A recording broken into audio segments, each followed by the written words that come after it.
Yeah, I think obviously the the female characters in both the novels, I appreciated how much we got to see into their thinking and their feelings and motivations. And something you mentioned, Kelly Joe, is that you wrote it in stories, in terms of Hmm. stories, and you go back and each the title of each kind of sets you up for what are we going to hear about. But Donna, you also wrote in parts, correct? So you were when you wrote your story "Tea by the Sea," at the last part, that's where we read "Tea by the Sea." So I thought maybe you could talk a little bit about your the writing style and kind of why you chose to do it in that way.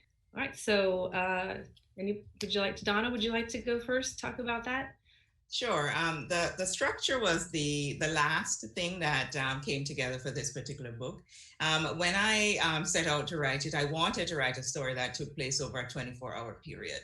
And so I began with that moment where Plum discovers the that Lenworth is in Brooklyn, and wanted to write a story where it started from that moment until 24 hours later when she walked away from that situation with him.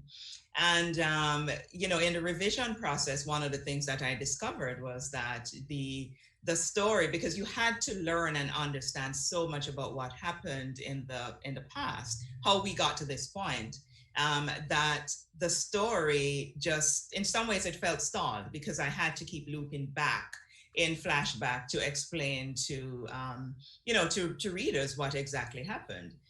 So I ended up shifting it and telling the story in a very different way. So instead of going from 24 hours to 17 years, and pretty much starting with the moment, the pivotal moment in both their lives. It's and I think it worked better. Definitely for the story, it just simply worked better that way. But one of the things that I think I wanted to do by doing it in sections is to really show, in some ways, the changes in both of their lives.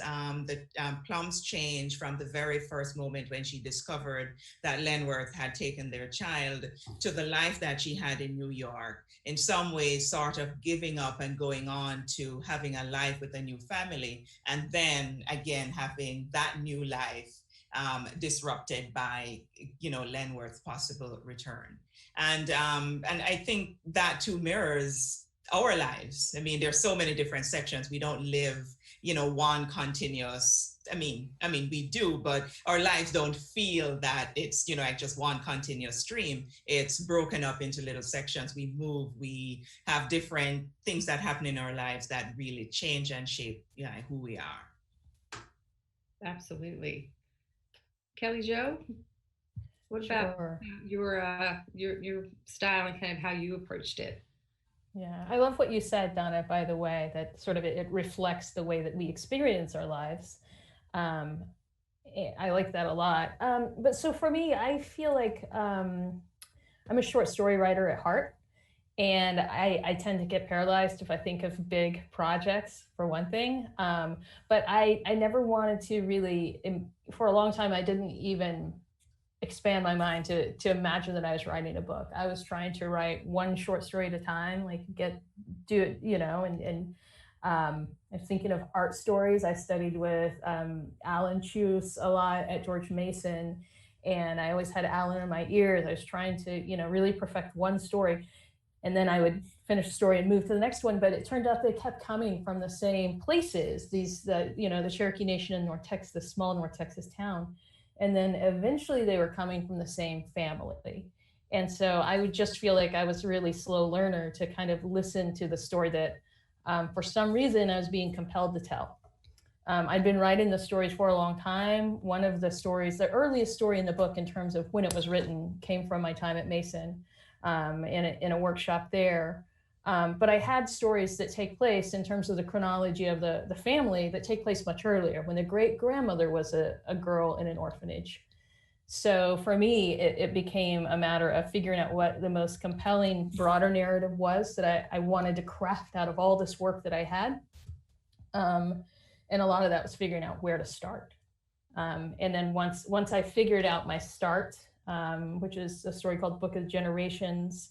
I had to figure out, as a novel in stories, what gaps in time, um, or in some case, perhaps, tangents would the readers be comfortable with, and how could we ease those transitions, and where did I need to write a new story to fill in? So it just came about as a result of me just continually writing without looking too far ahead, until suddenly I looked behind me and said, oh, here's a book, and it's different than a collection of short stories, which is what I imagined. If I dare to imagine that I was writing a book, that's what I would have thought I was writing. Well, I really think that by doing that, and I'm going to forget some of the characters' names, but when the mentally disabled boy and his mother died, in the house, and then the ladies moved in, up the hill, I felt like that was a parallel story to what was going on, and it gave me, just a broader view into what life was like just in that community overall, and then at the end, they came back. Um, and I really enjoyed that, the way you told that story. So but the part I'm talking about, right, where it's like I snippet into their lives, and then yeah. For sure. And I'm so glad to hear that, because we went back and forth on including that versus not including it. To take it out, it would be more of a tighter, a smaller, lens focused on Justine and Renee and their family.